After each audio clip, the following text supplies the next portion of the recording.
اما بعد فاعوذ باللہ من الشیطان الرجیم بسم اللہ الرحمن الرحیم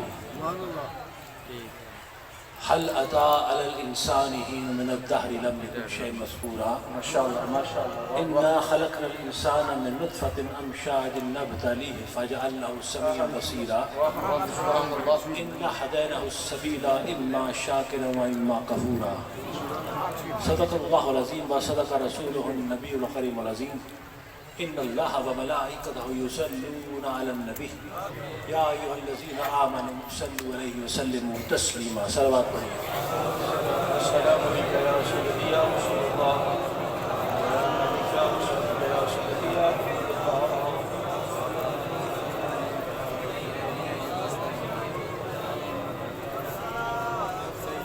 درود پاک پڑھیے بابا سے.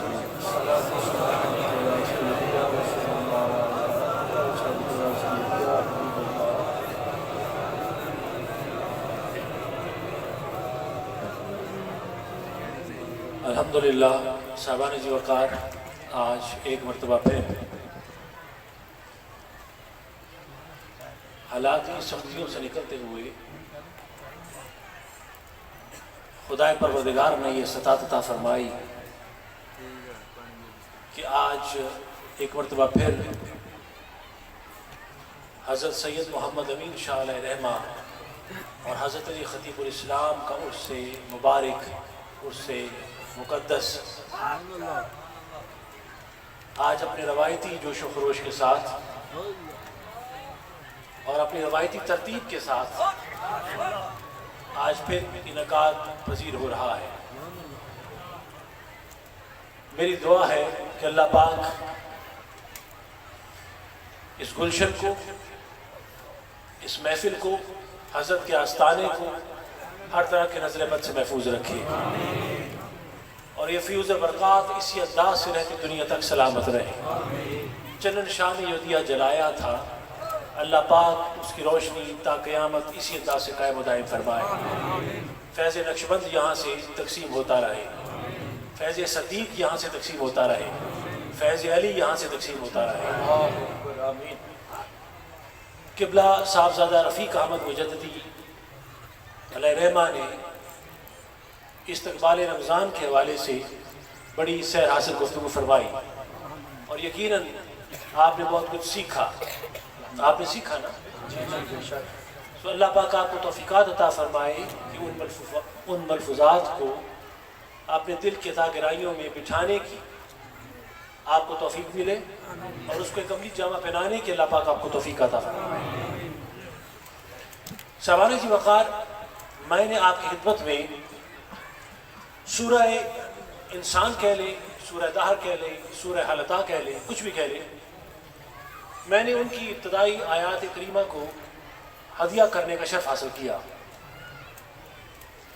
اور جیسے کہ ان آیات کی ترتیب بتا رہی ہے کہ اس میں انسان کی تخلیق کا ذکر ہوا اور بعد میں اس انسان کی ہدایت کا ذکر ہوا، سو آیت کے تیور بتلا رہے ہیں کہ موضوع بھی تخلیق انسان اور ہدایت ہی ہے.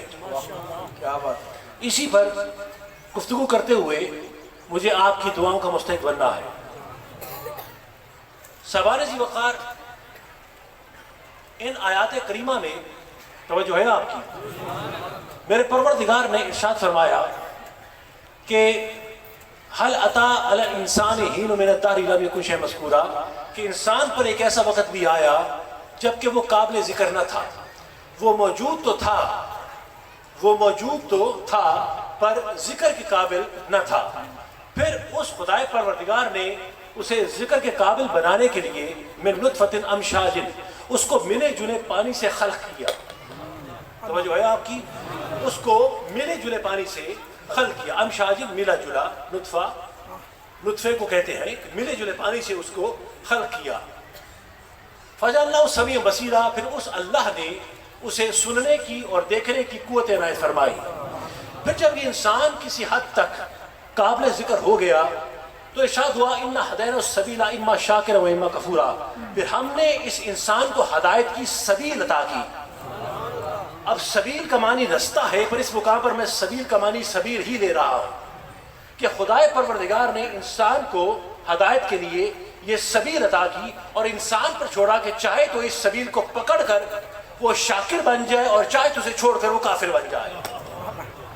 شعبان ذی وقار، اگر آپ قرآن مجید کا بغور مطالعہ کریں اور اس کے ورق گردانی کریں تو خدائے پروردگار کی بے شمار صفات اس کائنات کے رنگ و بو کے اندر اپنی تجلیات اور اپنے انوار کو بکھیرتی ہوئی نظر آتی ہیں، اور اگر آپ ان تمام صفات کا احاطہ کریں تو آپ کو یہ معلوم پڑے گا کہ خدائے پروردگار نے ان آیات میں اپنی جس صفت پر سب سے زیادہ ایمفسس کیا، سب سے زیادہ زور دیا، سب سے زیادہ جس صفت کی طرف آپ کی توجہات کو مبذول کروایا، وہ ہے اس کی صفت خالقیت، خدا کا خالق ہونا۔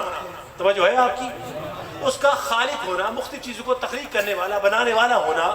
تو خدائے پروردگار نے اپنی صفت خالقیت پر سب سے زیادہ زور دیا ہے، اتنا کسی اور صفت پر زور نہیں دیا جتنا اپنی صفت خالقیت پر زور دیا ہے۔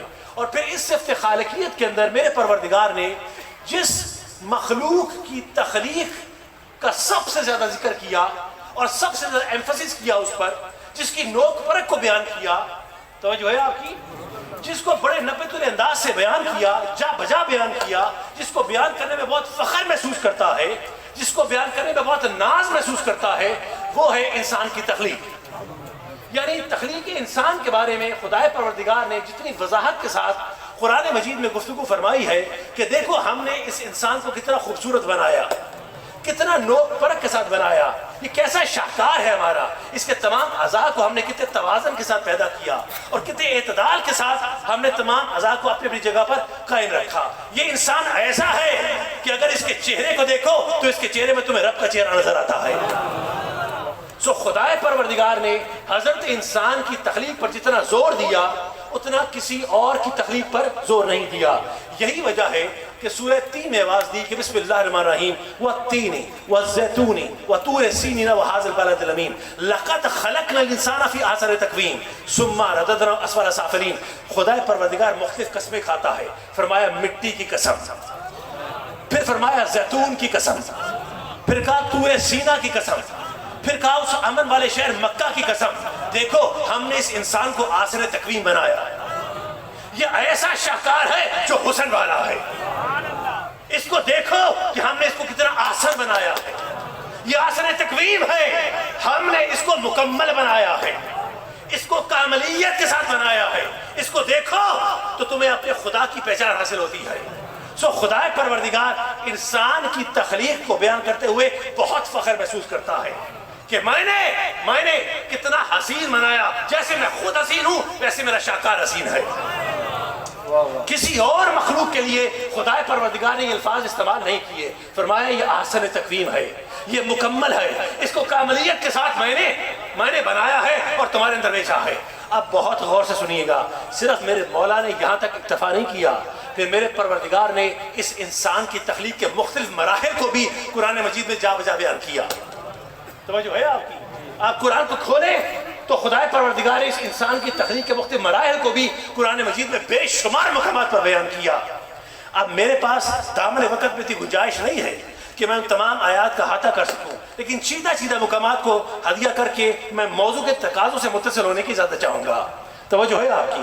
یعنی ارشاد ہوا بسم اللہ الرحمن الرحیم یخلقکم فی بطون امہاتکم خلقا من بعد خلق فی ظلمات ثلاث۔ خدا فرماتا ہے اللہ وہ ہے جس نے تمہیں تمہاری ماؤں کے بطن میں خلق کیا۔ یخلقکم فی بطون امہاتکم، اللہ وہ ہے جس نے تمہیں تمہاری ماؤں کے بطن میں خلق کیا، خلقا من بعد خلق، اس کے بعد پھر خلق کیا، اس کے بعد پھر خلق کیا۔ توجہ ہے آپ کی؟ خدا وہ ہے، بھائی رک کے سنیے گا، دیکھیں جب گفتگو اس انداز سے شروع ہوئی ہے تو سمجھ جائیے کئی بات کو لے کر جانا ہے۔ بھائی گفتگو کے تیور بتلا رہے ہیں کہ کسی مقام تک جانا ہے، یہ کچھ ابتدائی گفتگو سمجھنے والی ہے، میں چاہوں گا کہ پوری توجہ رکھیے گا۔ اگر بنیاد استوار ہو گئی، میں نے بہت ٹھہر ٹھہر کر بیان کیا ہے تاکہ اپنے ذہنوں میں قبلہ ایک بنیاد استوار ہو سکے۔ یعنی یخلقکم فی بطون امہاتکم خلقا من بعد خلق فی ظلمات ثلاث۔ خدا فرماتا ہے اللہ وہ ہے جس نے تمہیں تمہاری ماؤں کے پیٹ میں خلق کیا۔ یہ کتنی مرتبہ ہو گیا؟ ایک مرتبہ. پھر فرمایا خلقم من بعد خلق، پھر خلق کیا، پھر خلق کیا. تو پہلے ایک مرتبہ کا، پھر بعد میں 2 مرتبہ کا، تو کتنی مرتبہ ہو گیا؟ 3 مرتبہ. تو اللہ وہ ہے جس نے تمہیں تمہاری ماؤں کے پیٹ میں 3 مرحلوں میں مکمل کیا. خدا وہ ہے جس نے تمہیں تمہاری ماؤں کے پیٹ میں کتنے؟ 3 مرحلے. میں نے نہیں کہا کوئی سسی پنو کہیں داستان نہیں ہے جو بیان کر رہا ہوں، قرآن ہے. یہ قرآن کی آیت ہے جس کو حقیقت کر رہا ہوں. خدا فرماتا ہے ہم نے تمہیں تمہاری ماں کے پیٹ میں 3 مرحلوں میں مکمل کیا. 3 سٹیجز میں ہم نے تمہاری تکمیل کی ہے. بھائی یہ قرآن کہہ رہا ہے نا. آج کسی سائنسدان سے پوچھ کے دیکھو، کسی گائنیکالوجی سے پوچھ کے دیکھو، ڈاکٹر سے پوچھ کے دیکھو، جو زچگی کے ماہر ہوتے ہیں ان سے پوچھ کے دیکھو، وہ تمہیں بتائیں گے کہ ایک بچہ ماں کے پیٹ میں 3 مرحلوں میں مکمل ہوتا ہے. ایک بچہ ماں کے پیٹ میں 3 مرحلوں میں مکمل ہوتا ہے. پہلی سٹیج کو جرمینل سٹیج کہا جاتا ہے، دوسری کو ایمبریونک سٹیج کہا جاتا ہے، تیسری کو فیٹل سٹیج کہا جاتا ہے. توجہ ہے آپ کی. یہ جرمینل سٹیج وہ ہے کہ جس کا ذکر قرآن مجید میں آیا کہ من نطفۃ امشاج نبتلیہ، کہ اللہ وہ ہے جس نے تمہیں ملے جلے پانی سے خلق کر کے تمہیں نطفے کی شکل دی. یہ آپ کی جرمینل سٹیج وہ ہے جس کو سائنسدان بیان کرتے ہیں کہ جب مرد کا مادہ تولید عورت سے ملتا ہے تو اس وقت یہ نطفہ پیدا ہوتا ہے. اور میرے قرآن نے الٹرا ساؤنڈ 1400 سال پہلے کر دیا. توجہ ہے آپ کی. اس پہلی سٹیج کا ذکر موضوع کی آیت میں ہو چکا ہے کہ اللہ وہ ہے جس نے تمہیں ابتدا میں نطفے کی شکل دی. اس کو کہتے ہیں جرمینل سٹیج. یہ کچھ ہفتے چلتی ہے. اس کے بعد دوسری سٹیج شروع ہوتی ہے جس کو ایمبریونک سٹیج کہتے ہیں. اس سٹیج میں تمہاری ہڈیاں بنتی ہیں، تمہارے اعضاء بنتے ہیں، تمہارا دل بنتا ہے، تمہارے پھیپھڑے بنتے ہیں، گردے بنتے ہیں، جگر بنتا ہے، اور یہ تمام اعضاء اپنی اپنی جگہ پر ٹھہرتے ہیں. ان کے درمیان ایک جھلی بھی پیدا ہوتی ہے اور بچہ نشو و نما پاتا ہے. توجہ ہے آپ کی. بچہ نشو و نما پاتا ہے. یہ سٹیج بھی کچھ عرصے تک چلتی ہے، کچھ ہفتے یہ چلتی رہتی ہے. اس کے بعد آخری سٹیج شروع ہوتی ہے جس کو فیٹل سٹیج کہتے ہیں. یہ وہ سٹیج ہے جس میں بچے کا دماغ بننا شروع ہوتا ہے، اس کے دماغ کی ڈیولپمنٹ ہوتی ہے. یہ تمام اعضاء اپنی اپنی جگہ پر مضبوطی سے قائم ہوتے ہیں، اور جو تمہاری جھلی ہے، سکن جو ہے، یہ مضبوط ہوتی ہے، اور تم ایک اعتدال کی شکل میں پیدا ہو جاتے ہو. ایک اعتدال کی شکل میں تم مکمل ہو جاتے ہو. بھائی آپ کی توجہ ہے؟ آپ کی توجہ ہے؟ تو آج کا گائنیکالوجسٹ حضرت جی، آج کا سائنسدان ڈاکٹر یہ بیان کرتا ہے کہ ایک بچہ ماں کے پیٹ میں 3 مرحلوں میں مکمل ہوتا ہے. اور اسی چیز کو میرے کملی والے مصطفیٰ نے 1400 سال پہلے قرآن میں بیان کر دیا. سبحان اللہ، سبحان اللہ. 1400 سال پہلے. یہ دیکھ رہے ہو قرآن کا الٹرا ساؤنڈ؟ بھائی قرآن کا الٹرا ساؤنڈ دیکھ رہے ہو؟ ایسا کوئی ڈاکٹر بھی بیان نہیں کرتا جیسے میرا محمد بیان کر رہا ہے. قرآن ہے نا، میرے محمد نے بولا تو قرآن بنا نا. خدا کی زبان میرے نبی کی زبان میں بولی تو قرآن بنا نا. تو میرے نبی نے 1400 سال پہلے بیان کیا کہ بچہ ماں کے پیٹ میں 3 مرحلوں میں مکمل ہوتا ہے. یہاں تک اکتفا نہیں کیا، پھر فرمایا فی ظلمات ثلاث. اللہ وہ ہے جس نے تمہیں 3 مرحلوں میں مکمل کیا اور 3 اندھیروں میں مکمل کیا. کتنوں میں؟ 3 اندھیروں میں. یہ 3 اندھیرے کون سے ہیں؟ یہ پہلا اندھیرا وہ ہے جو تمہاری سیک ہے، واٹر بیگ ہے، جس کے اندر وہ نطفہ آتا ہے. سیک جس کو کہتے ہیں، واٹر بیگ کہتے ہیں. اس کے بعد یہ پہلا اندھیرا ہے. دوسرا اندھیرا وہ ہے جو بچہ دانی ہے، یوٹرس ہے، وہ آپ کا دوسرا اندھیرا ہے. اور تیسرا اندھیرا وہ ہے جو آپ کے اوپر کی جھلی ہے، اوپر کی سکن ہے. یہ 3 اندھیرے ہیں. سو خدائے پروردگار وہ ہے جو تمہیں ماؤں کے پیٹ میں 3 مرحلوں میں مکمل کرتا ہے اور 3 اندھیروں میں مکمل کرتا ہے. لوگ سمجھتے ہیں ہمیں توحید بیان کرنی نہیں آتی. ہم سے بہتر توحید بیان کر کون سکتا ہے؟ نعرہ تکبیر، نعرہ رسالت، نعرہ حیدری.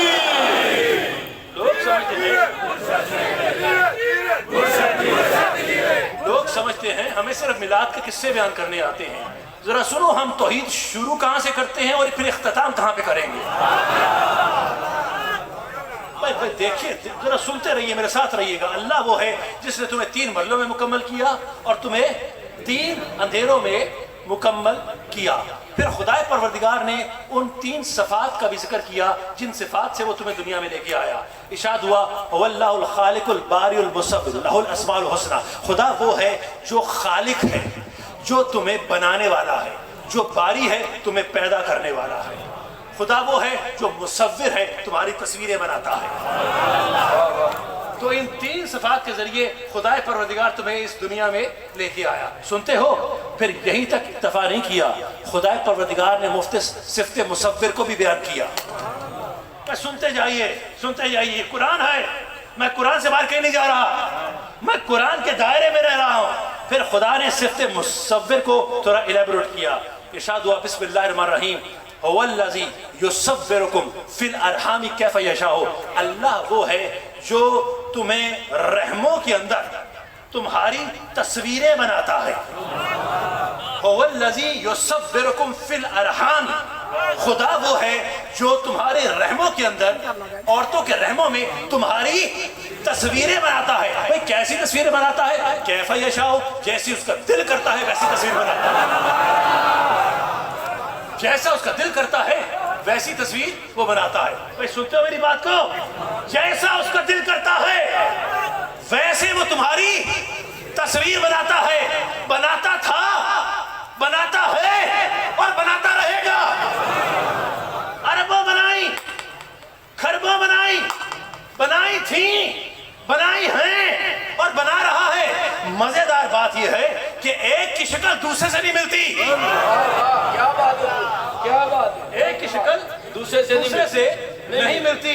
کوئی اعتراض کر سکتا ہے کہ مصور اپنی ہی تصویر دوبارہ نہ بنا سکے تو یہ مصور پر عیب ہوتا ہے. توجہ ہے آپ کی؟ اگر مصور اپنی ہی تصویر بنائی ہوئی وہ دوبارہ نہ بنا سکے تو یہ مصور پر عیب ہوتا ہے، اس کا نقص ظاہر کرتا ہے. اسی لیے میرے پروردگار نے ایسے بھی بنائے، 2 بنائے، 3 بنائے، 4 بنائے کہ اتنے ملتے جلتے ہیں کہ مائیں بھی پریشان ہو جاتی ہیں کس کو پہلے خوراک دی تھی، کس کو بعد میں دی تھی.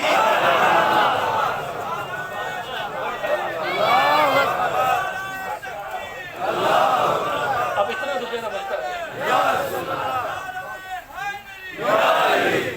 مائیں بھی پریشان ہیں کس کو پہلے خوراک دی، کس کو بعد میں دی تھی. تو اتنی شکلیں ملتی ہیں، اتنی شکلیں. تو کوئی ہے مقابلہ تمہارا خدا کے ساتھ؟ وہ کس قسم کا مصور ہے؟ چاہے تو اربوں خربوں ایسی بنائے جن کی شکلیں نہ ملے، اور بنانے پہ آئے تو ایک جیسی بھی بنائے. صرف صورتیں ایک جیسی نہیں بناتا، سیرتیں بھی ایک جیسی بناتا ہے. صرف صورت نہیں، سیرت بھی ویسی بناتا ہے. یہی وجہ ہے کہ میدان کربلا میں جب حسین نے اپنے شہزادہ علی اکبر کو، شبیہ رسول کو اپنا امامہ پہنا کر یزیدی فوج کی طرف روانہ کیا تو ایک مرتبہ یزید کی فوج میں کھلبلی مچ گئی کہ یہ رسول اللہ کہاں سے آ گئے ہیں. واہ واہ واہ، سبحان اللہ، سبحان اللہ. کیا بات ہے، کیا بات ہے، کیا بات ہے. واہ واہ واہ، مرحبا. ایک مرتبہ یزید کی فوج میں کھلبلی مچ گئی کہ یہ رسول اللہ بنفس نفیس خود کہاں سے تشریف لے آئے ہیں. تو کہنے کا مقصد ہے کہ بنانے پہ آئے تو بالکل تم سے مختلف تصویریں بنائے، اور اگر بنانے پہ آئے تو ایسی بھی بنائے کہ صورتیں بھی مل جائیں، سیرتیں بھی مل جائیں. بھائی توجہ ہے آپ کی؟ تو کوئی ہے مقابلہ تمہارا اور خدا کا؟ بولیے، کوئی ہے تمہارا؟ کوئی بتا دیجیے، اگر مقابلہ ہے تو بتا دیجیے، کیونکہ اس کے بعد میں آپ کو موقع نہیں دوں گا. میں اس کے بعد موقع نہیں دوں گا. کوئی مقابلہ ہے تمہارا اور خدا کا؟ سنتے ہو میری بات کو؟ اچھا، یہ میرا کیمرہ مین یہ فوٹو بناتا ہے، کبھی رفیق صاحب کی، کبھی میری، کبھی آپ کی. تو یہ ہماری تصویریں بنا رہا ہے نا. کوئی تصویریں ہیں، جدید آلہ ہے، جدید آلے کے ذریعے ہماری تصویریں بناتا ہے. یہ ہمارے عکس کو عکس بند کرتا ہے، ہمارے نقش کو نقش بند کرتا ہے. یہ ہمارے نقش کو نقش بند کرتا. اچھا چلے، یہ تو آج کا کیمرہ ہے نا، یہ آج کے ویڈیو ہیں، یہ آج کے موبائل فونز ہیں، یہ آج کے. پرانے زمانے میں کہاں یہ چیزیں ہوتی تھیں؟ تو لوگ کاغذ پر، کینوس پر، چمڑے پر، انہی چیزوں پر تصویریں بناتے تھے. تو تصویر بنانے کے لیے سب سے اہم چیز کیا ہوتی تھی؟ بھائی آپ کو روشنی چاہیے. توجہ ہے آپ کی؟ بھئی روشنی ہوگی تو تصویر بنے گی نا. اگر روشنی نہیں ہے تو تصویر کیسے بناؤ گے؟ تو سب سے ضروری چیز روشنی تھی. تو تم ہو کہ جو تصویر بنانے کے لیے روشنی کے محتاج ہو، اور خدا نے فرمایا کہ وہ تصویر بناتا ہے فی ظلمات ثلاث، 3 اندھیروں میں بناتا ہے۔ تم روشنی میں بناتے ہو، خدا 3 اندھیروں میں بناتا ہے۔ کوئی ہے مقابلہ تمہارا اور خدا کا؟ بھائی بولو، کوئی ہے؟ بھائی ہے تو بتا دیجئے۔ بھائی میں ہاتھ جوڑ رہا ہوں قبلہ رفیق صاحب، بھائی آپ کے توسل سے ان تک پیغام پہنچا رہا ہوں میں۔ بھائی ہے کوئی مقابلہ؟ اچھا تم تصویریں بناتے ہو کاغذ پر، یہ کپڑے پر، کینوس پر، دیواروں پہ بناتے ہو، لیکن خدا تصویر بناتا ہے ماؤں کے رحموں میں سطح آپ پر، وہ پانی کی سطح پر تصویریں بناتا ہے۔ تو کوئی ہے تمہارا مقابلہ اور خدا کا؟ کوئی مقابلہ نہیں ہے۔ اچھا تو تصویریں بناتے ہو بے جان، حصوں سے بیاری، اس میں کوئی حص نہیں ہے، کوئی نشو و نما نہیں ہے، لیکن خدا تصویریں بناتا ہے جاندار، جن میں حصے ہیں، خوشی اور غم کے تاثرات ہیں، جذبات بھی ہیں، ہستی بولتی ہوئی تصویریں ہیں۔ تو کوئی ہے مقابلہ تمہارا اور خدا کا؟ میرا کوئی جملہ رائے گا نہیں جائے گا، میں بار بار ایک کوشچن کر رہا ہوں تم سے، کوئی ہے مقابلہ تمہارا اور خدا کا؟ نہیں؟ تو اب ساری میری گفتگو کو ذہن میں رکھو، ذہن میں رکھ لیا؟ اب ایک سوال تمہاری جانب بھیج رہا ہوں، خدا کے واسطے مرتضیٰ کو سوال کا جواب دے دینا۔ وہ تمہارا خالق ہے، اس نے تمہاری صفاتی تصویر بنائی نا، آپ کی صفاتی تصویر بنائی، بہت خوب بنائی، جیسی بھی بنائی، صفاتی تصویر بنائی۔ تم مخلوق ہو، وہ تمہارا خالق ہے، بدلے میں کیا تم مخلوق ہو کر اپنے خدا کی صفاتی تصویر بنا سکتے ہو؟ تم مخلوق ہو کر حقیقی نہیں، اپنے اللہ کی، اپنے خالق کی صفاتی تصویر بنا سکتے ہو؟ نہیں۔ آپ کا جواب ہے نہیں، لیکن مرتضیٰ سے سوال کرو تو میں اس ممبر کو ممبر رسول کی شبیہ سمجھتے ہوئے اس پر ہاتھ رکھ کے قسم اٹھاتا ہوں کہ بالکل بنا سکتے ہو، آپ بالکل بنا سکتے ہو۔ اس خدا نے تمہاری صفاتی تصویر بنائی۔ میرا کوشچن تھا کہ کیا تم مخلوق ہو کر اپنے خدا کی صفاتی تصویر بنا سکتے ہو؟ تم نے کہا نہیں، میں نے کہا ہاں بنا سکتے ہو۔ تصویر بنانے کے لیے سب سے پہلی شرط کیا ہے؟ سنتے جائیے، توحید ہے نا۔ میں کہہ چکا ابتدا کہاں سے ہوگی، انتہا کہاں پر ہوگی۔ اب ذرا سنتے جائیے گا، دیکھیے اب تصویر بنانے کے لیے سب سے پہلی شرط کیا ہے کہ جس کی تصویر بنا رہے ہو کم از کم وہ تمہارے سامنے ہو، یا اس کا تصور ہی تمہارے سامنے ہو، پھر ہی تصویر بنے گی نا، یا وہ سامنے ہو یا اس کا تصور سامنے ہو، تو دیکھنا ضروری ہے۔ اور کیا تم نے بخاری اور مسلم میں یہ الفاظ نہیں پڑھے کہ میرے نبی نے فرمایا کہ احسان کی حالت ایسی ہے کہ گویا تم اپنے خدا کو دیکھتے ہو؟ اور پھر میرے علی نے کیا نہیں فرمایا، قبلہ رفیق صاحب، علامہ صاحب کیا نہیں فرمایا، میں علی اس وقت تک سجدے سے سر نہیں اٹھاتا جب تک اپنے مولا کو دیکھ نہ لوں۔ یہ علیحدہ بات ہے کہ دل سے دیکھا یا ظاہر کی آنکھ سے دیکھا، لیکن ایک بات ہے کہ مومن دل کی آنکھ سے دیکھتا ہے، مومن بولیے دل کی آنکھ سے دیکھتا ہے۔ تو اب جب دل سے دیکھا، توجہ ہے آپ کی، دل سے دیکھا تو دیکھنے کی شرط پوری ہو گئی، بیٹا ہو گئی نا پوری۔ میں آپ کی تصدیق چاہ رہا ہوں، گھبرائیے گا نا، ہم سے بڑھ کر توحید پرست کون ہو؟ اب یہاں پر بیٹھے ہیں تو فیض الرسم کی سٹیج پر کچھ کہہ کے جانا ہے، اب ذرا سنتے جائیے گا۔ یعنی وہ خدا، اس کی تصویر بنانی ہے، ٹھیک، اور اس کے بارے میں یہ بیان کیا گیا کہ کیا آپ اس کی صفاتی تصویر بنا سکتے ہو؟ اب دیکھنے کی شرط پوری ہو گئی نا۔ اچھا اب آپ نے تصویر بنانی ہے تو کیا کسی کینوس پہ بناؤ گے، کپڑے پہ بناؤ گے، چمڑے پہ بناؤ گے؟ بھائی تصویر اپنے خالق کی کہاں بناؤ گے، صفاتی تصویر کہاں بناؤ گے؟ یہ ساکھ ہے، بیٹھو بیٹا، اسحاق صاحب بیٹھ جائیے، کوئی حرکت نہ ہو۔ میں سمجھ سکتا ہوں کہ آپ پر موسم بہت عطا بن کے نازل ہے اور بہت تکلیف محسوس کرتے ہیں، یقیناً مجھے آپ کی تکلیف کا احساس ہے۔ نمبردارہ بیٹھ جائے، اور میرا ہی ہے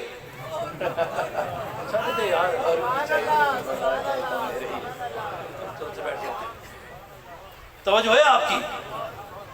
تو اب بناؤ گے کہاں تصویر؟ کسی کاغذ پر قبلہ، کینوس پر، کپڑے پر، کہاں پر بناؤ گے؟ تو نہیں، خالق کی تصویر بنے گی صفاتی نہ کسی کینوس پر، نہ کپڑے پر، نہ کسی دیوار پر، بلکہ تم اپنے خالق کی تصویر بناؤ گے اپنے ہی اعضاء پر۔ بندہ مومن تصویر بنائے گا اپنے ہی اعضاء پر۔ کیا تم نے حدیث قدسی صحیح بخاری نہیں سن رکھی کہ جب میرا بندہ مقام احسان پر رہ کر میری بندگی کا ثبوت دیتا ہے تو میں اس کی آنکھ بنتا ہوں جسے دیکھتا ہے؟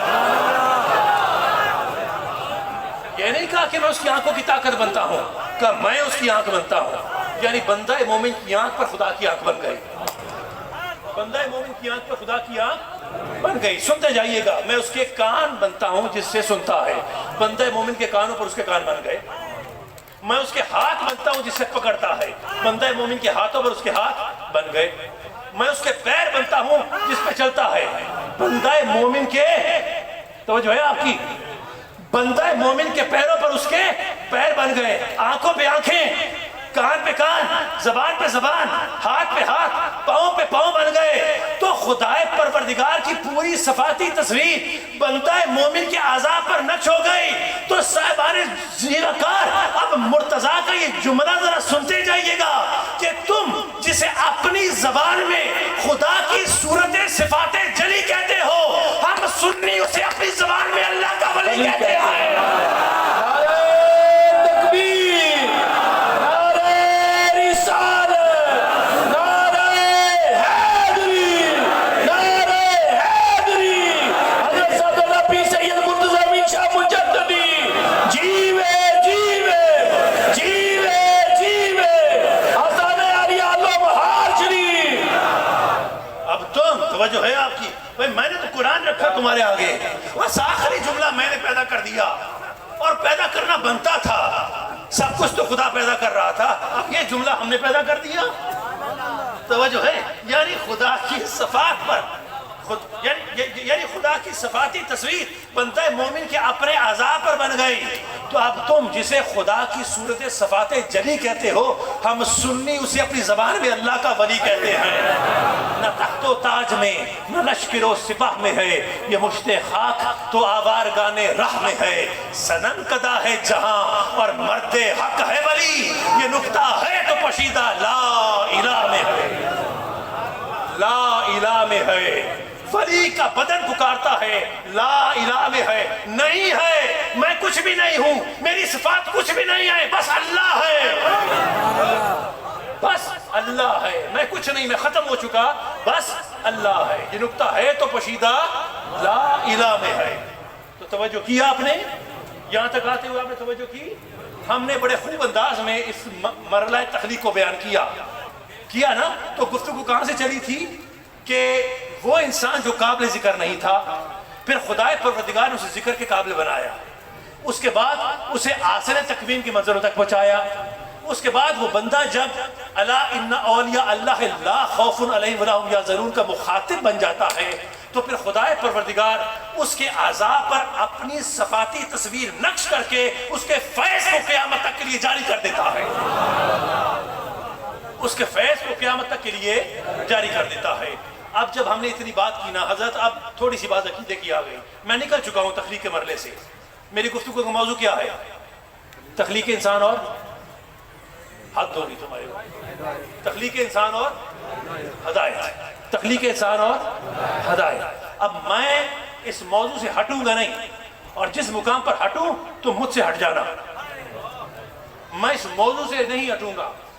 میرے مزاج کو سمجھتے ہیں نا آپ، تخلیق انسان اور ہدایت۔ اچھا، اب جب ہم نے اتنی بات کی، اتنی بات کی، تو آگے سے جواب آیا کہ جناب کون سا فیض جاری ہے؟ جب تک زندہ تھا تب تک فیض جاری تھا۔ ٹھیک ہے، تم لوگ جاتے تھے، پاس بیٹھتے تھے، فیض تقسیم ہوتا، کچھ نقشبندی تھے، کوئی چشتی تھے، کوئی قادری سہروردی۔ اب تو یہ بھی بن گئے ہیں، اب تو یہ بھی بن گئے ہیں، یہ نقشبندی چشتی یہ بھی بن گئے ہیں، لیکن بار خیر بنتے تو بنتے رہیں، پر ہم جس طرح سے بنے ہیں نا وہ ذرا سنتے چلیے گا۔ کہتے ہیں کہ چشتی تھا، قادری تھا، سہروردی تھا، پاس بیٹھتے تھے تو فیض تھا۔ اب جب مٹی میں جا کر مٹی ہو گیا، توجہ کر رہے ہیں آپ بیٹا جی، اس کو اٹھائیں ذرا۔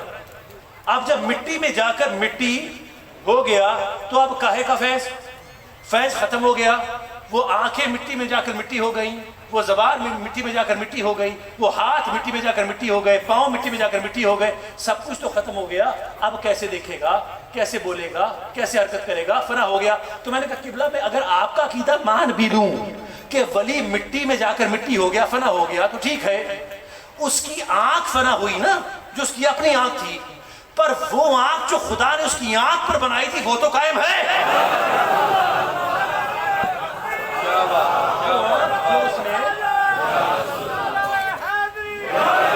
وہ آنکھ جو خدا نے اس کی آنکھ پہ بنائی تھی وہ آنکھ تو قائم ہے، وہ کان جو خدا نے اس کے کانوں پہ بنائے تھے وہ کان تو قائم ہے، وہ ہاتھ جو خدا نے اس کے ہاتھوں پہ بنائے، وہ پیر جو خدا نے اس کے پیروں پہ بنائے، وہ ہاتھ اور پیر تو قائم ہے نا، وہ تو قائم ہے۔ تو اب وہ ان کے ساتھ دیکھتا بھی ہے، آنے والوں کی بات سنتا بھی ہے، سن کر جواب بھی دیتا ہے، ان ہاتھوں سے لوگوں کی مشکل کشائی اور دستگیری بھی کرتا ہے۔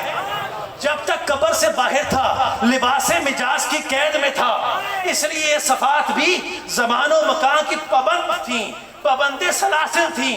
جب قبر میں اتر گیا لباس مجاز اتر گیا، جب اتر گیا زمان و مکان کی قید بھی ختم ہو گئی، یہ صفات حقیقت شناس ہو کر لا محدودیت کی منزلوں پہ پہنچی۔ اب وہ ولی جہاں تک چاہے گا دیکھے گا، جسے چاہے گا پکارے گا، جس کو چاہے گا اپنے پاس بلائے گا، جس کے پکارنے پہ چاہے گا وہاں تک پہنچے گا، کیونکہ ہر لحظہ ہے مومن کی نئی آن نئی شان، گفتار میں کردار میں اللہ کی برہان ہے، قدرت کے مقاصد کا یا اس کے ارادے، دنیا میں بھی میزان قیامت میں بھی میزان۔ یہ راز کسی کو نہیں معلوم کہ مومن کاری نظر آتا ہے، حقیقت میں ہے غفاریو قہاریو قدوسیو جبروت، یہ چار عناصر ہو تو بنتا ہے مسلمان۔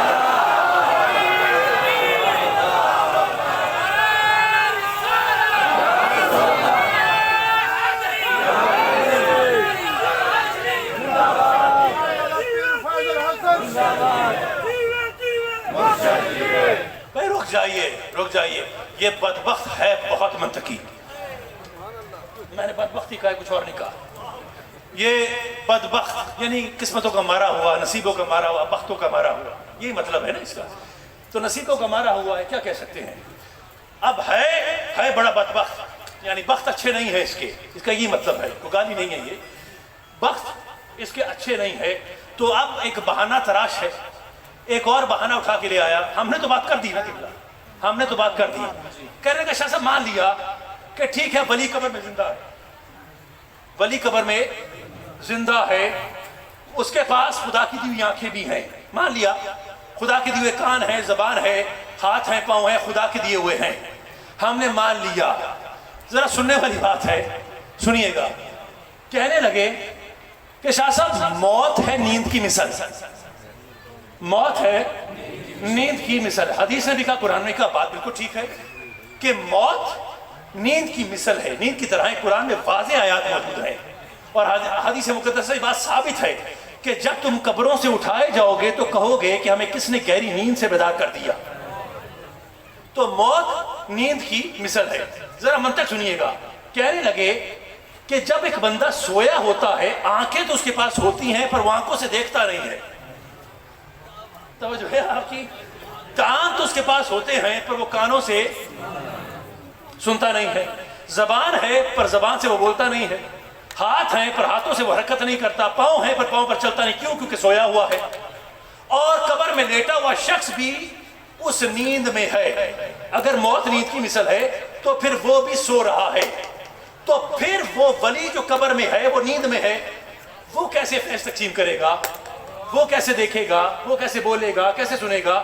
تو ہم نے آگے سے یہ کہا کہ قبلہ آپ کو یہ کس نے کہہ دیا کہ دیکھنے کے لیے آنکھوں کا ہونا ضروری ہے، یا سننے بولنے کے لیے کانوں کا اور زبان کا ہونا ضروری ہے؟ کس نے کہہ دیا؟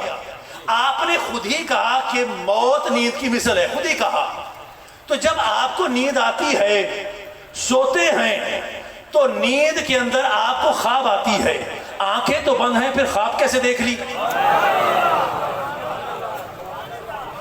توجہ ہے آپ کی؟ آنکھیں تو بند ہیں، خواب کیسے دیکھ لی؟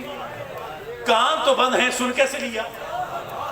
زبان آپ کی بند ہے، پھر خواب میں بول کیسے لیا؟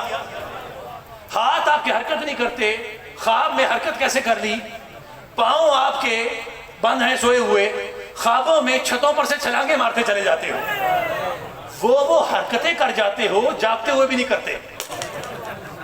کیا بات، آپ کی کیا بات، دیکھیں آپ کی مرضی جس طرح مرضی رخ دے دے، لیکن ہم نے تو جملہ کہہ دیا اور بڑا پاک دامنی کے ساتھ جملہ کہا ہے۔ توجہ ہے آپ کی؟ جی بے شک، کیا بات، حضرت جی اب میں کیا کہہ سکتا ہوں، یعنی نیند کے اندر ہے، کچھ حرکت نہیں کر رہا، ٹھیک، لیکن خواب میں دیکھتے بھی ہیں، سنتے بھی ہیں، بولتے بھی ہیں، چھلانگے بھی مارتے پھرتے ہیں، سب حرکتیں ہو رہی ہیں، سب حرکتیں، توجہ ہے آپ کی، سب حرکتیں ہو رہی ہیں۔ تو کہنے کا مقصد یہ ہے کہ جو خدا قادر ہے کہ تمہیں نیند میں بھی جاگتی ہوئی زندگی کے مزے دے دے، وہ خدا قادر ہے کہ اپنے سوئے ہوئے ولی کو بھی اسی طرح سے قبر میں زندہ رکھے جیسے قبر کے باہر زندہ تھا۔ تو اب ملاؤں کو کہہ دو کہ جو موت کے بعد مر جائے وہ بے شک تمہارا، اور جو موت کے بعد جی اٹھے وہ ولی ہمارا۔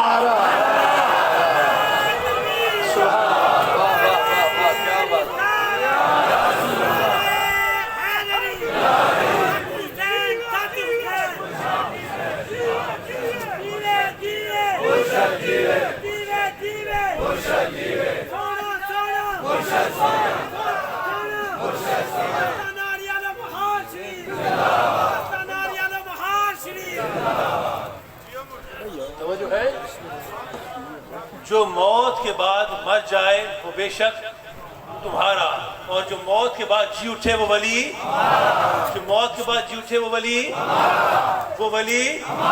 ہمارا۔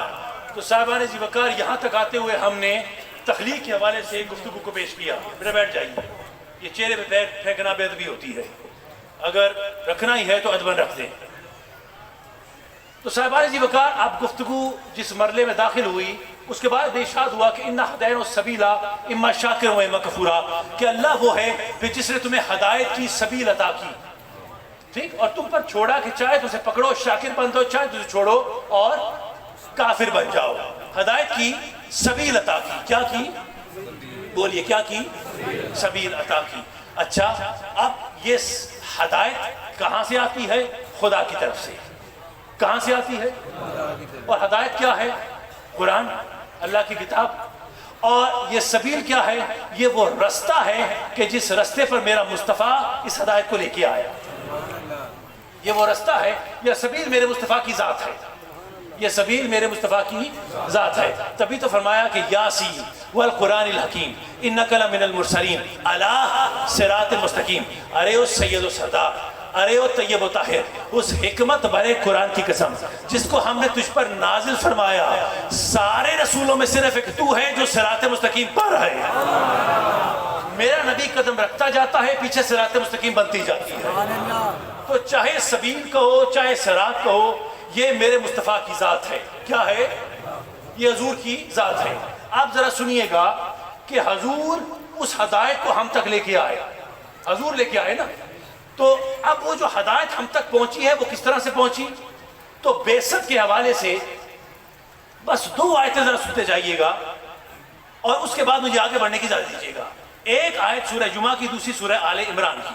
ارشاد ہوا بسم اللہ الرحمن الرحیم والذی بعث فی الامیین رسولا منہم یتلو علیہم آیاتہ ویزکیہم ویعلم الکتاب والحکمہ وان کانوا من قبل لفی ضلال مبین۔ خدا فرماتا ہے، سنتے ہو میری بات؟ سن رہے ہو؟ خدا فرماتا ہے اللہ وہ ہے کہ جس نے امیین میں اپنے رسول کو بھیجا۔ وہ رسول کیا کرے گا؟ ان پر اللہ کی آیتوں کی تلاوت کرے گا، قرآن و حکمت کی تعلیم دے گا اور ان کا تزکیہ نفس کرے گا۔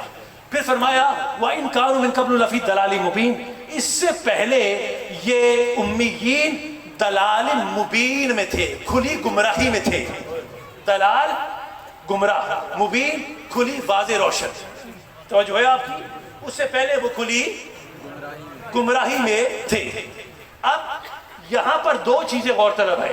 پہلی چیز کہ یہ آیت، چلو بیٹا بیٹھو، یہ آیت کس کے لیے ہے؟ بولیے کس کے لیے ہے؟ امیین کے لیے۔ توجہ ہے آپ؟ کس کے لیے ہے؟ سب بولے کس کے لیے ہے؟ امیین کے لیے یہ آیت آئی ہے. اور دوسرا لفظ دلال مبین کہ ایک کھلی گمراہی میں تھے. خدا کے واسطے ان دونوں لفظوں کو ذرا ذہن میں رکھنا, امیین اور دلال مبین. کھلی گمراہی میں امیین تھے.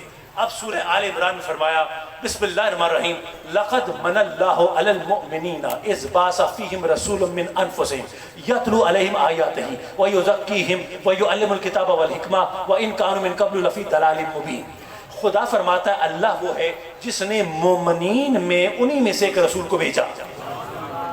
مومنین میں انہی میں سے ایک رسول کو بھیجا. وہ کیا کام کرے گا؟ وہی 3 کام جو امیین کے لیے کیے تھے. وہی 3 کام, اللہ کی آیتوں کی تلاوت کرے گا, تزکیہ نفس کرے گا, کتاب و حکمت کی تعلیم دے گا. آخر میں پھر وہی جملہ کہا جو امیین کے لیے تھا وہی مومنین کے لیے کہ وَإِن كَانُوا مِن قَبْلُ لَفِي ضَلَالٍ مُبِينٍ. اس سے پہلے یہ مومنین دلال مبین میں تھے. اب میں دلال مبین کا ترجمہ گمراہی نہیں کر رہا, توجہ ہے آپ کی. میں نے امیین کے لیے دلال مبین کا ترجمہ گمراہی کیا, کھلی گمراہی میں تھے. لیکن جب مومنین کی باری آئی تو اب مومنین کے لیے میں دلال مبین کا ترجمہ کھلی گمراہی نہیں کروں گا. ہمارے کچھ علماء نے, بس اکثر نے بلکہ سبھی نے اس کا ترجمہ دلال مبین ہی کیا ہے کہ کھلی گمراہی میں تھے. توجہ ہے, غیر تو غیر ہے نا, اپنوں نے بھی یہی ترجمہ کیا. لیکن میں اتفاق نہیں کرتا اس ترجمے سے کہ سب مومنین کے لیے کہو کہ وہ سب کے سب دلال مبین کھلی گمراہی میں تھے. نہیں, ایسا نہیں. اگر آپ ایسا ترجمہ امیین کے لیے ٹھیک ہے, پر مومنین کے لیے یہ ترجمہ نہیں ہو سکتا. اگر آپ یہ ترجمہ کریں گے تو یہ قرآن مجید کے ایک دوسرے مقام پر دوسری آیت کی نفی کرے گا, جہاں پر ارشاد ہوا کہ بسم اللہ الرحمن الرحیم الذین آتینہم الکتاب من قبل ہم بہ یؤمنون. خدا فرماتا ہے ابھی نزول اسلام نہ ہوا تھا, نزول وحی نہ ہوا تھا, ابھی اس سے پہلے بھی کچھ لوگ تھے جو ایمان پر تھے. جب اللہ کی آیتوں کی تلاوت کی جاتی تو کہتے ہم تو پہلے ہی اسلام پر ہیں. توجہ ہے آپ کی. تو یہ میں نہیں کہہ رہا, قرآن کہہ رہا ہے کہ کچھ پہلے تھے کہ جو ایمان پر تھے, ابھی حضور نے اعلان نبوت نہیں کیا تھا. تو اگر کچھ مومنین پہلے ہی ہدایت پر ہیں تو پھر مومنین سب کے لیے دلال مبین کا ترجمہ کھلی گمراہی نہیں ہو سکتا. توجہ ہے آپ کی. دلال مبین سب کے لیے کھلی گمراہی نہیں ہو سکتا. کیوں؟ کیونکہ کچھ پہلے ہدایت پر تھے, وہ گمراہ نہیں تھے. سب مومنین بولیے گمراہ, سب مومنین گمراہ نہیں تھے.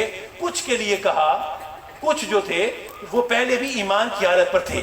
اب یہ سوال لے کے آئے حضرت جی, سوال لے آئے کہ قبلہ اگر دلال مبین کا ترجمہ ہم گمراہ نہ کریں تو اور کیا کریں؟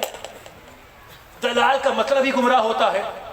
تو ہم نے یہ کہا کہ آپ کو کس نے کہا کہ دلال کا ترجمہ صرف گمراہ ہوتا ہے؟ یہ آپ کو کس نے کہہ دیا؟ یہ کہاں سے سن لیا؟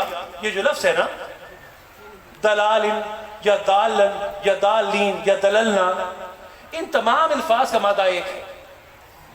ان تمام الفاظ کا بولیے مادہ ایک ہے, اور ان کے معنوں کے اندر صرف گمراہ کے معنی نہیں ہے. ان کے معنوں میں بولیے صرف گمراہ کے معنی نہیں ہے, بلکہ اس کا ایک اور بھی معنی ہے.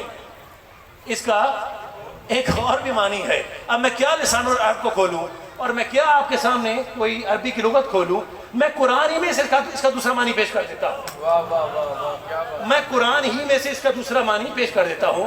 یعنی سورہ سجدہ میں آواز دی کہ بسم اللہ الرحمن الرحیم وَقَالُوا آئِذَا دَلَلْنَا فِي الْأَرْضِ آئِنَّا لَفِي خَلْقٍ جَدِيدٍ.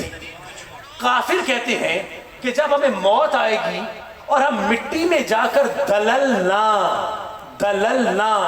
گمنام ہو جائیں گے, گم ہو جائیں گے, تو پھر ہمیں دوبارہ کون زندہ کرے گا؟ ہم گمراہ نہیں گمنام ہو جائیں گے. تو یہاں پر معنی گمنام ہے, گمراہ نہیں لیا جا رہا. توجہ ہے آپ. تو اگر قرآن مجید میں ایک دوسرا معنی موجود ہے تو پھر آپ نے جان بوجھ کر مومنین کے لیے دلال مبین کے لیے گمراہ کا معنی استعمال کیوں کیا؟ آپ یہ بھی تو کہہ سکتے تھے کہ اس سے پہلے مومنین گمنامی کی حالت میں تھے اور پھر مصطفیٰ نے آ کر ان کو ہدایت عطا فرمائی, ان کو ایک پہچان دی. یہ بھی تو ترجمہ ہو سکتا تھا. توجہ ہے آپ کی. لیکن انہوں نے جان بوجھ کر یہ ترجمہ نہیں کیا. وجہ کیونکہ دل کے اندر بغض ہے. ان مومنین کے بارے میں جو میرے مصطفیٰ ہی کی طرح پہلے بھی ایمان پر قائم تھے. توجہ ہے آپ کی؟ ان کے بارے میں بغض ہے, رگے منافقت پھڑکتی ہے, عداوت رکھتے ہیں ان مطاع نفوس قدسیہ کے بارے میں. اس لیے کہا کہ سارے مومنین جو ہیں وہ گمراہ نہیں ہے. انہوں نے جان بوجھ کر گمراہ کا معنی استعمال کیا, گمنام کا معنی استعمال نہیں کیا. چلے مومنین تو مومنین ہے نا, انہوں نے میرے مصطفیٰ تک کو نہیں بخشا, انہوں نے حضور کو بھی نہیں بخشا. جب سورہ والضحیٰ میں حضور کے لیے الفاظ آئے کہ وجدک ضالا فہدی, کہ حبیب جب آپ کے رب نے آپ کو معاذ اللہ, انہوں نے ترجمہ کیا ضالا سے مراد گمراہ, حضور کے لیے بھی ترجمہ گمراہ کیا کہ گمراہ پایا تو اللہ نے آپ کو ہدایت دی. انہوں نے میرے نبی کو بھی نہیں بخشا. ان سے سوال یہ کرنا ہے, آپ کے توسط سے سوال کرنا ہے کہ نادانو اگر قرآن مجید میں ایک دوسرا معنی گمنام کا موجود ہے تو پھر تم نے کیوں میرے مصطفیٰ کے لیے گمراہ کا معنی استعمال کیا؟ تم یہ بھی تو ترجمہ کر سکتے تھے کہ اے نبی جب اللہ نے آپ کو گمنام پایا تو آپ کو اپنی جانب آنے کا رستہ دکھلایا. یہ بھی تو ترجمہ ہو سکتا تھا, پر جان کر انہوں نے ترجمہ نہیں کیا. کیوں؟ کیونکہ دل میں بغض محمد ہے, نبی سے بغض رکھتے ہیں, منافقت و عداوت بھری ہوئی ہے, بغض و عناد بھرا ہوا ہے میرے کملی والے مصطفیٰ کے بارے میں. اس لیے جان بوجھ کر بہانے تلاش کرتے ہیں مصطفیٰ کی بارگاہ میں گستاخی کرنے کے. اگر میرا بس چلے نا تو میں ان ملاؤں پر توہین رسالت کا آرڈیننس نافذ کروں کہ تمہاری جرت کیسے ہوئی کہ تم اس آیت کا ترجمہ کرتے ہوئے یہاں پر میرے مصطفیٰ کے لیے ضالن سے مراد گمراہ لو, تمہیں گمنام لینا چاہیے تھا. سنیو, اپنا عقیدہ درست کرو. جو اس آیت میں میرے مصطفیٰ کے لیے ضالن سے مراد گمراہ لے, شیطان اس کا امام ہے, اور جو اس سے مراد گمنام لے وہ مصطفیٰ کا غلام ہے. کیونکہ پست وہ کیسے ہو سکتا ہے جس کو حق نے بلند کیا. دونوں جہاں میں ان کا چرچا کل بھی تھا اور آج بھی ہے. اور بتلا دو گستاخ نبی کو کہ غیرت مسلم زندہ ہے. میرے نبی سے میرا رشتہ کل بھی تھا اور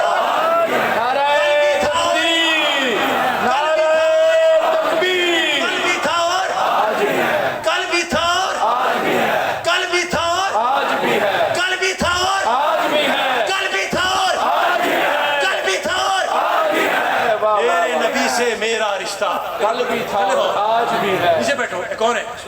چلے باؤ بیٹھو, بیٹھو نیچے. یہ کدھر جا رہے ہیں آپ گفتگو کو سنیں. میں جانتا ہوں کہ مجھے گفتگو پیش کرتے ہوئے آپ لوگوں سے مخاطب ہونے کے لیے کتنا برداشت کرنا پڑ رہا ہے, لیکن اگر آپ مجھے برداشت کر رہے ہیں تو میں آپ کو برداشت کر رہا ہوں, تو پھر ٹھیک ہے. ایک بامی رشتہ استوار رہے ہمارا یہ برداشت کا. توجہ ہے آپ کی؟ اب جو الفاظ ہیں ان کو ہدیہ کر کے مجھے آگے بڑھنا ہے. قبلہ کیوں میرے مصطفیٰ کو تکلیف دیتے ہیں؟ حضور نے ان کو ہدایت دی, یہ قصور ہے میرے نبی کا, اس لیے مصطفیٰ کی شان میں گستاخی کرتے ہیں. کیوں آمنہ کی لال کو اذیت دیتے ہو؟ کیوں دکھ پہنچاتے ہو؟ کیا بگاڑا ہے تم سے تمہارا؟ یہی کہ اس نے تمہیں ہدایت کے راستے پہ لے کے آیا, یہی قصور ہے میرے مصطفیٰ کا. توجہ ہے آپ کی؟ تو پست وہ کیسے ہو سکتا ہے جس کو حق نے بلند کیا. دونوں جہاں میں ان کا چرچا کل بھی تھا اور آج بھی ہے. اور بتلا دو گستاخ نبی کو کہ غیرت مسلم زندہ ہے. میرے نبی سے میرا رشتہ کل بھی تھا اور آج بھی ہے. دین پہ مر مٹنے کا جذبہ کل بھی تھا اور آج بھی ہے. واہ جی واہ. وہ جو ہے نعرہ تکبیر, نعرہ رسالت, نعرہ رسالت, نعرہ حیدری, آتانا علی علیہ وآجری. یہی تو ہماری خصوصیت ہے کہ ہم اپنے موضوع کے مطابق گفتگو میں ترمیم بھی کر لیتے ہیں. جی جی ماشاءاللہ. ایسے ہی ہمارے قبلہ عالم بھی کیا کرتے تھے, ہم بھی ایسے ہی کرتے ہیں. جی جی بالکل ٹھیک ہے. آپ بھی کیا جی انشاءاللہ. اچھا لگتا ہے. جی جی توجہ ہے آپ کی؟ میں نے ٹھیک کہا نا؟ سبحان اللہ. ٹھیک کہا نا؟ یہ ترمیم کروانے کے لیے تو بیٹھے ہو تم یہاں پر. کیا بات. سبحان اللہ سبحان اللہ. کچھ ترمیمیں کروانے کے لیے تو آئے ہو نا, ایسے ہی ہے نا؟ اچھا یہاں تک آئے تو قبلہ ایک دوبارہ بہانہ اٹھا کے لیے آئے اسی مقام ہدایت سے متعلق. کس کے متعلق؟ ہدایت. اور یہ بڑی اہم چیز ہے, اگر یہ نہ سمیٹی, یہ جو نوجوان طبقہ ہے نا, میری اس جملے کو ذرا غور سے سنیے گا, اس کو خدا کے واسطے غور سے سنیے گا. حضرت جی اسی مقام ہدایت سے متعلق ایک اور بہانہ اٹھا کے لے آئے کہتے ہیں تم لوگ ایسے ہی میرے نبی کو بڑھاتے چلاتے رہتے ہو، ایسی مقام ہدایت کو پتہ نہیں کہاں سے کہاں لے جاتے ہو، حالانکہ خدا تو خود قرآن میں فرماتا ہے، ایک آیت اٹھا کے لے آئے بسم اللہ الرحمن الرحیم، کہ انک لا تہدی من احببت ولکن اللہ یہدی من یشاء۔ توجہ ہے آپ کی کہ نہیں آپ کی توجہ؟ اس کا ترجمہ کیا ہے؟ اس کا ترجمہ ہے نبی کو خطاب کیا گیا کہ اے نبی جسے آپ چاہتے ہیں، انک لا تہدی من احببت، جسے آپ پسند کرتے ہیں چاہتے ہیں، اللہ اسے ہدایت نہیں دیتا۔ جس کو اللہ چاہتا ہے اللہ اسے ہدایت دیتا ہے۔ یہ ہے نا، یہ آیت ہے نا قبلہ، انک لا تہدی من احببت، جسے آپ پسند کرتے ہیں اللہ اسے ہدایت۔ ٹائم کیا ہوا ہے قبلہ؟ مطلب ابھی میرے خطاب کا ٹائم ہے، ٹھیک 4:45 ہو گئے ہیں۔ چلیں اب مجھے گفتگو کو سمیٹنا ہے۔ اب قبلہ حضور وہ کہنے لگے آیت کے ترجمے کے حوالے سے کہ نبی کے بارے میں خدا فرماتا ہے کہ نبی جسے آپ پسند کرتے ہیں اللہ اسے ہدایت ہی نہیں دیتا، اللہ تو اسے ہدایت دیتا ہے جس کو اللہ پسند کرتا ہے۔ تو نبی کو، اللہ کو تو نبی کا خیال ہی نہیں ہے، وہ تو ہدایت ہی نہیں اسے دیتا جس کو نبی پسند کرتے ہیں، تو تم کہاں سے کہاں بات کو پہنچا دیتے ہو۔ اب کوئی عام کچے ذہن کا بندہ ہو ان ملاؤں کی طرح، وہ تو دھوکہ کھا جائے گا۔ واقعی یہ جب آیت پڑھے گا کہ یہ کیا خدا نے کہہ دیا کہ نبی تو اللہ تو اسے ہدایت ہی نہیں دیتا جسے نبی چاہتے ہیں، یہ خدا نے کیا کہہ دیا، تو دھوکہ کھا سکتا ہے وہ۔ قرآن کی آیت ہے نا کہ یضل بہ کثیرا ویہدی بہ کثیرا، کہ یہ قرآن ایسا ہے کہ اس کو پڑھنے والے گمراہ بھی ہوتے ہیں اور ہدایت بھی پاتے ہیں۔ تو یہ آیت بھی ایسی ہی ہے، جب انہوں نے پڑھا تو انہوں نے ظاہری طور پر پڑھا اور ظاہری طور پر پڑھ کے گمراہ ہو گئے، اندر کے مفہوم جنہوں نے دیکھے وہ ہدایت پا گئے، جنہوں نے اندر کے مفہوم دیکھے وہ بولیے ہدایت پا گئے۔ اب ذرا سنیے گا کہ حضور اپنے بھی دھوکہ کھا گئے اس مقام پر۔ میں غیروں کی بات تو نہیں کر سکتا، لیکن اب شاید اپنے بھی ساتھ چھوڑ چکے ہیں۔ انہوں نے بھی جب اس آیت کا ترجمہ کیا تو عجیب و غریب انداز سے ترجمہ کر ڈالا، انک لا تہدی، یعنی اب خود کم علمی ہے، کم فہمی ہے، خود سمجھ نہیں آ رہی کہ آیت کا منطق کیا ہے، کیوں آیت نازل ہوئی ہے، وجہ کیا ہے، اور اپنی کم علمی کم فہمی کا سارا غصہ جناب ابو طالب پہ جا کے نکال دیا۔ آپ جا کے پڑھ لیجئے گا، میں ٹھیک کہہ رہا ہوں نا قبلہ؟ اس آیت کا سارا غصہ انہوں نے حضور کے چچا جان علی پاک کے والد حضرتنا ابو طالب کی ذات گرامی پر سارا غصہ جا کے نکال دیا۔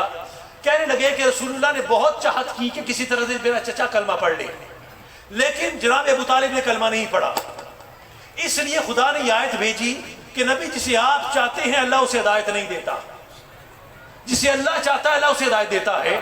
یعنی اپنی کم علمی ہے، اپنی کم فہمی ہے، خود سمجھ نہیں آ رہی، اور غصہ جناب ابو طالب پہ نکالتے ہو، ان کی شان میں گستاخی کرتے ہو۔ وہ چچا کہ جس نے کئی دہائیوں تک مصطفیٰ کو پالا، اپنے منہ سے لقمے لے کر، اپنے بچوں کے منہ سے لقمے لے کر مصطفیٰ کے حلق سے اتارے، اپنے جگہ پر مصطفیٰ کو بٹھاتے، کوئی اور نہیں بیٹھ سکتا تھا، ابو طالب کی جگہ پر صرف مصطفیٰ بیٹھا کرتے تھے، اپنے بچوں کے بستر پر نبی پاک کو لٹاتے، کبھی ایک کو، کبھی دوسرے کو، کبھی تیسرے کو، اس نیت کے ساتھ کہ اگر کوئی انہیں قتل کا ارادہ کرے تو مصطفیٰ بچ جائے، میرے بچے قربان ہو جائیں۔ جو اپنی اولاد کو حضور پر قربان کرتا ہے، جو اپنے مال کو مصطفیٰ پر قربان کرتا ہے، جو میرے نبی کا نکاح خواہ ہے، جو حضور کا نکاح پڑھاتا ہے، توجہ ہے آپ کی، جو عالم یتیمی میں پالتا ہے، تو قرآن مجید میں خدا ذکر کرتا ہے کہ ہم نے آپ کو یتیمی میں اکیلا نہیں چھوڑا، کس کے وسیلے سے اکیلا نہیں چھوڑا؟ یہ ابو طالب کے وسیلے سے اکیلا نہیں چھوڑا۔ توجہ ہے آپ کی؟ جس کی اتنی خدمات ہیں، جس کے اتنے احسانات ہیں، جو مصطفیٰ سے والہانہ محبت رکھتا ہے، اس کے بارے میں یہ بکواس کرنا کہ حضور نے ان کی ہدایت کی خواہش کی تو اللہ نے رد فرما دیا، اپنی کم علمی کم فہمی کا سارا نزلہ مصطفیٰ پر جا کر نکال دیا۔ اب سنو، ہم تمہیں بیان کرتے ہیں اس آیت کا معنی کیا ہے، ہم آپ کو بیان کرتے ہیں، ذرا سنیے گا اور علماء بھی سنیں۔ شاید آپ کو یہ بات کہیں اور نہ ملے، اور اگر پسند آئے قبول کیجئے گا، اور اگر نہ پسند آئے تو میں معافی چاہتا ہوں، اگر غلطی ہو جائے تب بھی معافی چاہتا ہوں۔ پہلے میں بات علماء کے لیے بیان کروں گا۔ یہ آیت محکم آیتوں میں سے نہیں ہے، یہ متشابہ آیت ہے۔ اس کا پہلا حصہ جو ہے وہ متشابہ ہے، دوسرا حصہ اس کا محکم ہے۔ جب دونوں کو ملا کے پڑھا جائے گا تو پوری کی پوری آیت جو ہے وہ متشابہ ہی کہلائے گی۔ جب معاملہ ایسا ہو جائے تو پھر قرآن کی آیات کا ترجمہ کرنے کا ایک قانون ہوتا ہے جسے دلالت اقتضا کہتے ہیں، اس کے تحت اس آیت کا ترجمہ ہوگا۔ وہ جسے منطوق و غیر منطوق والی بات ہوتی ہے، آیا غیر منطوق ہے، اس میں مفہوم واضح نہیں ہے، چھپا ہوا مفہوم ہے، مدلول مدمر جسے کہتے ہیں آپ، یعنی مضمون چھپا ہوا ہے، اس کے اندر اضافت لگا کر مفہوم کو واضح کیا جائے گا۔ اب بڑے آسان سے الفاظ میں بیان کیا، اب وہ اضافت کیا ہے میں بھی بیان کرتا ہوں۔ اب پہلے میں اپنے دوستوں کو بیان کر دوں، توجہ کر رہے ہیں آپ دوستوں کے لیے بیان کر رہا ہوں کہ اگر میں یہ آیت کے بارے میں مان لوں کہ نبی جسے چاہتے ہیں اللہ اسے ہدایت نہیں دیتا، تو سن 8 ہجری کے آخر میں اور سن 9 ہجری کے اوائل میں مصطفیٰ نے کئیوں کو خطوط لکھے اور خواہش کا اظہار کیا کہ مولا ان کو ہدایت دے دے، اور اللہ نے مصطفیٰ کی دعا کو قبول فرمایا اور ان کو ہدایت ملی۔ تو بتاؤ کہ پھر خدا نے میرے مصطفیٰ کی خواہش کا خیال نہیں رکھا؟ سب سے بڑی مثال مراد رسول عمر ابن الخطاب، یا اللہ عمر کے اسلام سے اسلام کو تقویت عطا فرما، طاقت عطا فرما۔ مجھے بتاؤ خدا نے میرے نبی کی خواہش پوری کی نہ کی؟ بالکل کی۔ عمر مراد رسول بنے کہ نہ بنے؟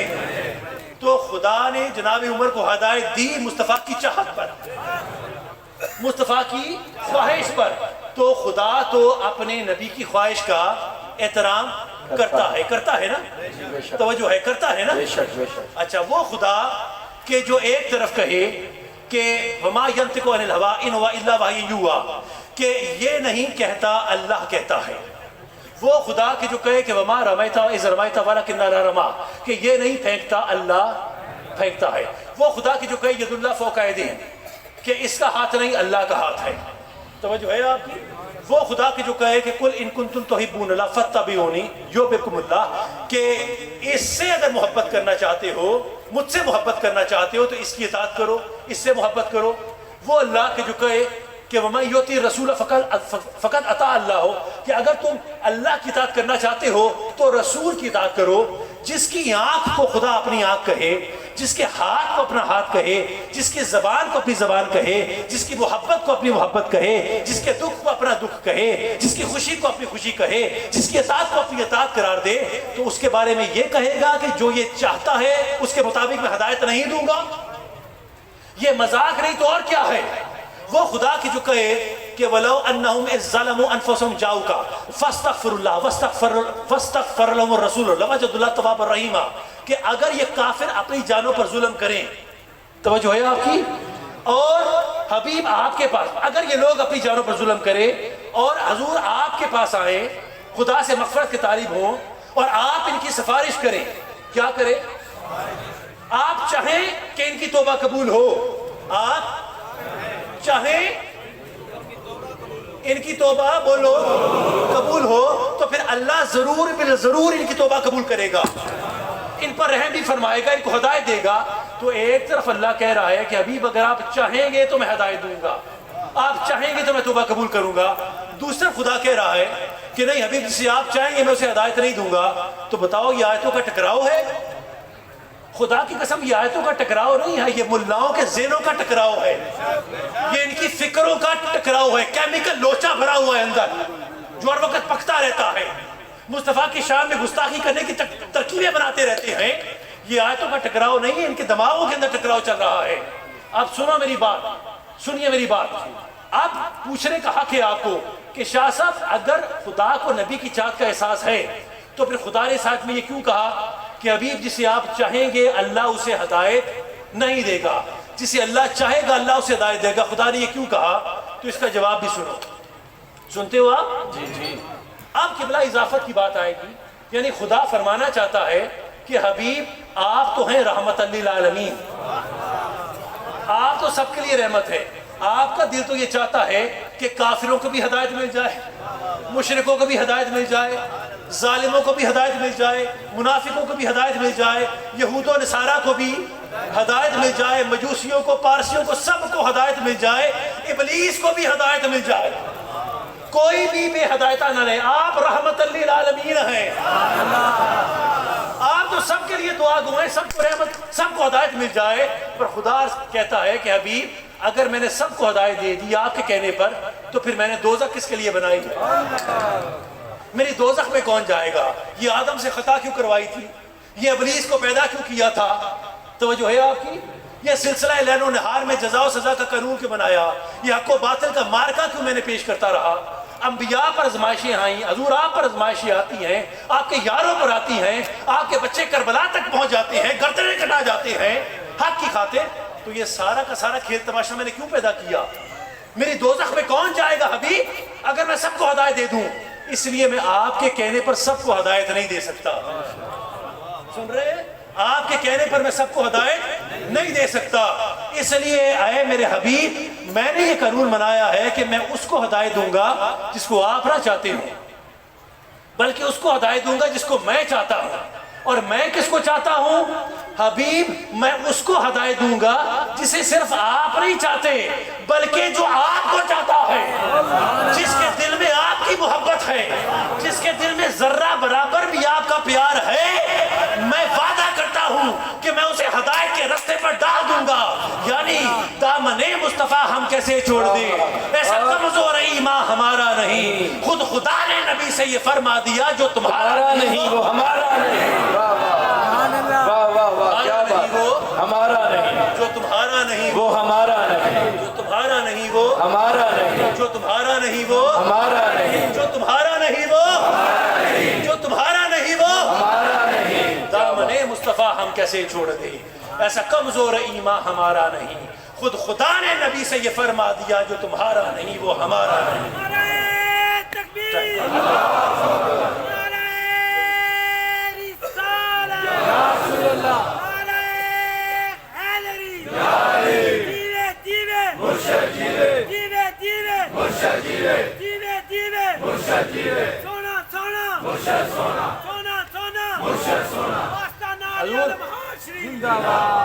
اگر مجھے ممبر اجازت دے اور میں آپ کے مزاج پر زیادہ گرا نہ گزروں اور بوجھ نہ بنوں تو ایک آخری بات کر لوں۔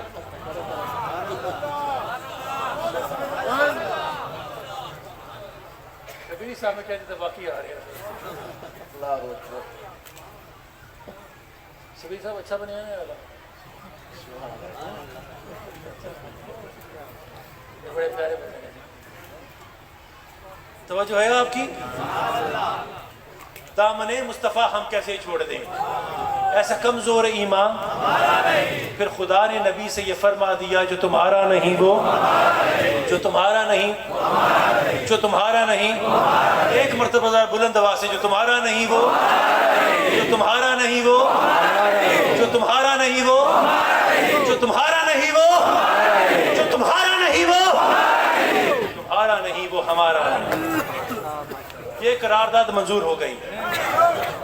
حضور میں نے اس آیت کی اچھی تفسیر کی ہے، یہ بہتر تھی، بہت خوب۔ اب کو ان کو تو سمجھائے، اب پتہ نہیں یہ اپنے رہے بھی ہیں کہ نہیں رہے۔ رفیقوں سے رقیب اچھے جو جل کر نام لیتے ہیں، گلوں سے خار بہتر ہے جو دامن تھام لیتے ہیں۔ کیا بات ہے، واہ واہ واہ واہ واہ واہ واہ، پھول کی کیا بات، پتی سے کٹ سکتا ہے ہیرے کا جگر، پر مرد ناداں پر کلام نرم و نازک بے اثر۔ کیا بات۔ اللہ ان کو توفیقات عطا فرمائے۔ تو ہم نے جو گفتگو کی وہ ہدایت سے متعلق، نبی سے جو ہدایت آئی ہم تک، خدا سے نبی تک ہدایت کیسے گئی ذرا یہ سنتے چلو۔ آخری بات ہے، کیا بات، خدا سے جو ہدایت آئی نبی تک، توجہ ہے آپ کی؟ آپ کی توجہ ہے؟ خدا سے درود پاک پڑھیے۔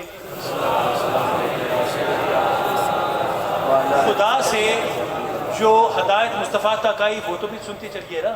ارشاد ہوا کہ بسم اللہ الرحمن الرحیم، وما کان لبشر ان یکلمہ اللہ الا وحیا او من وراء حجاب او یرسل رسولا فیوحی باذنہ ما یشاء۔ خدا فرماتا ہے کہ کسی بشر کی مجال نہیں ہے، اتنی حیثیت نہیں ہے، کیپیسٹی نہیں ہے کہ اللہ اس سے کلام کرے، الا سوائے 3 طریقوں سے۔ توجہ ہے آپ کی؟ ایکسیپشن ہے کہ کسی بشر کے ساتھ خدا، یعنی تمہاری اتنی اوقات نہیں ہے، نہ میری اتنی اوقات ہے کہ خدا ہم سے ایسے بات کرے، نہیں، وہ بات نہیں کرتا، کیٹیگوریکلی اس نے قرآن میں پیش کر دیا، نہیں، وہ تم سے بات نہیں کرتا، الا ایکسیپشنز ہیں، 3 سے بات کرتا ہے۔ پہلا وہ کہ جس سے خدا براہ راست وحی کے ذریعے بات کرتا ہے، ڈائریکٹ بے حجاب بات کرتا ہے، توجہ ہے آپ کی؟ الا وحی، اس سے وحی کی صورت میں، کوئی پردہ نہیں، کوئی حجاب نہیں، خواب میں بھی آ سکتا ہے، اگر خواب کو بھی پردہ سمجھے تو اس کو بھی نکال دے، براہ راست بات کی۔ اس میں ہمارے مصطفیٰ بھی شامل ہے۔ اچھا، مصطفیٰ تینوں کیٹیگریز میں شامل ہیں، ہمارا نبی تینوں کیٹیگریز میں شامل ہے۔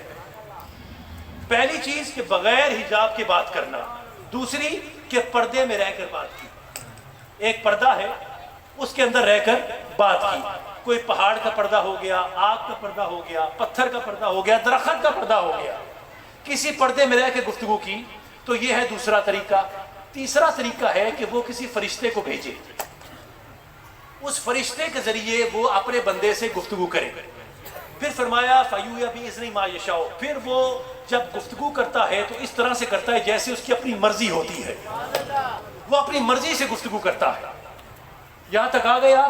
تو ایکسیپشن کیا ہے کہ خدا کسی بشر سے، سنیے گا یہ آپ بھی، خدا کسی بشر سے بات نہیں کرتا سوائے 3 کے۔ اس کا مطلب کہ اگر کسی چوتھے سے بھی بات کرے گا تو پھر جس سے بات کی جا رہی ہے وہ کچھ بھی ہو سکتا ہے پر بشر نہیں ہوگا۔ توجہ ہے آپ کی؟ دیکھیں نا، 3 لوگوں سے بات کی، 3 سے کی نا، یہ قرآن کا قانون ہے کہ اس کے علاوہ خدا کسی اور بشر سے بات نہیں کرتا۔ اگر پھر فرض خدا کسی چوتھے سے بات کر لے تو اس کا مطلب کہ وہ کچھ بھی اور ہو سکتا ہے پر بشر نہیں ہوگا پھر وہ۔ توجہ ہے؟ تو جس طرح سے خدا پروردگار نے گفتگو پر، کلام پر اپنی حد قائم کی ہے نا، اسی طرح سے خدا نے اللہ کو دیکھنے پر بھی حد قائم کی ہے۔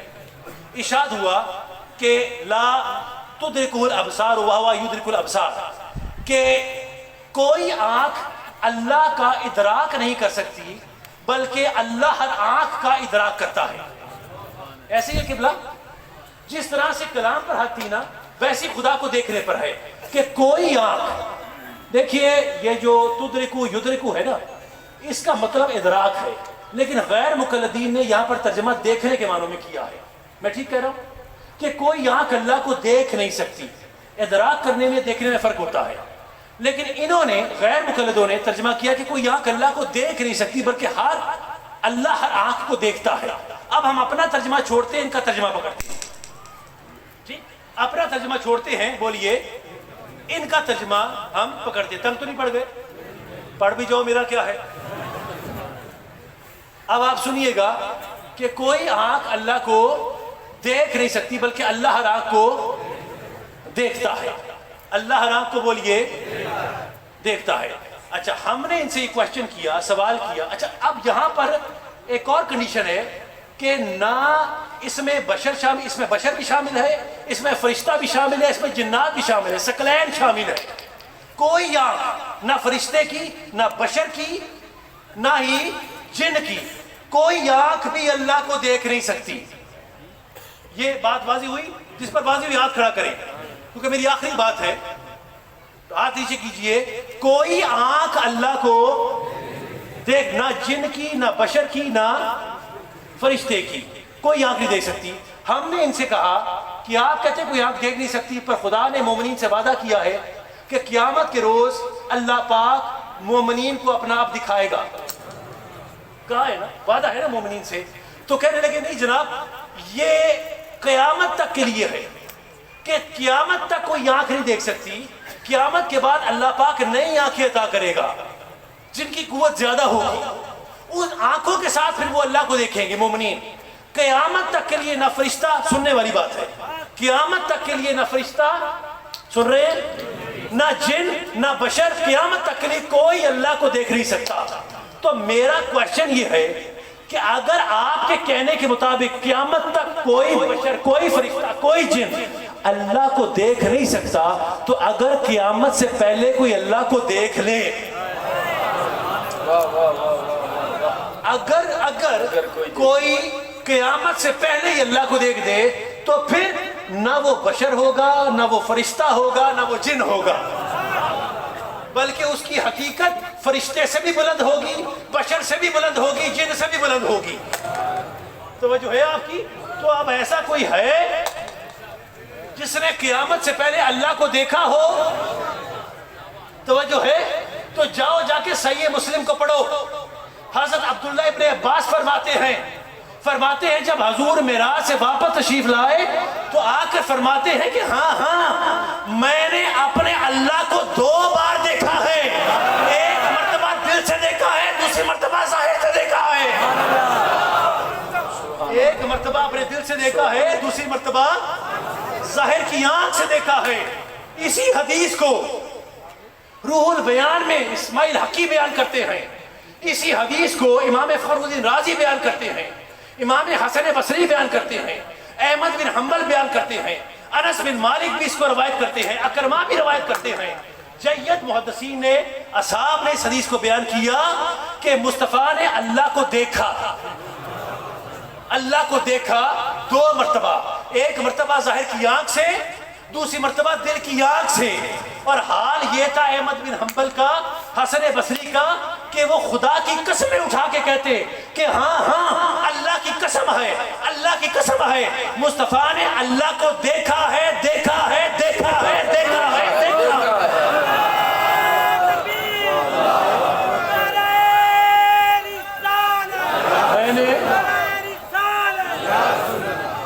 میں نے یہ حرکت اس لیے کی کیونکہ حدیث میں ہے کہ حسن بصری احمد بن حنبل کو سانس پھول جاتی تھی ان کی، جب یہ بات کرتے تھے تو سانس پھول جاتی تھی کہ ہاں خدا کی قسم دیکھا ہے، دیکھا ہے، دیکھا ہے، دیکھا ہے، دیکھا ہے، دیکھا ہے۔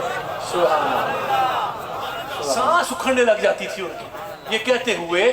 تو اب جب احادیث صحیحہ سے ثابت ہے کہ قیامت سے پہلے مصطفیٰ نے اپنی آنکھوں سے اللہ کو دیکھا ہے، تو آپ کا یہ قانون تھا کہ قیامت سے پہلے نہ کوئی بشر دیکھ سکتا ہے، نہ کوئی فرشتہ دیکھ سکتا ہے، نہ کوئی جن دیکھ سکتا ہے۔ تو اگر مصطفیٰ نے قیامت سے پہلے دیکھا ہے تو مفہوم واضح ہے کہ مصطفیٰ کی حقیقت نہ بشر جیسی، مصطفیٰ کی حقیقت نہ فرشتے جیسی، مصطفیٰ کی حقیقت نہ جن جیسی، بلکہ مصطفیٰ کی حقیقت اس نور خدا سے ہے۔ تبھی تو کہتے ہیں کہ لکھ میم دے پردے پاک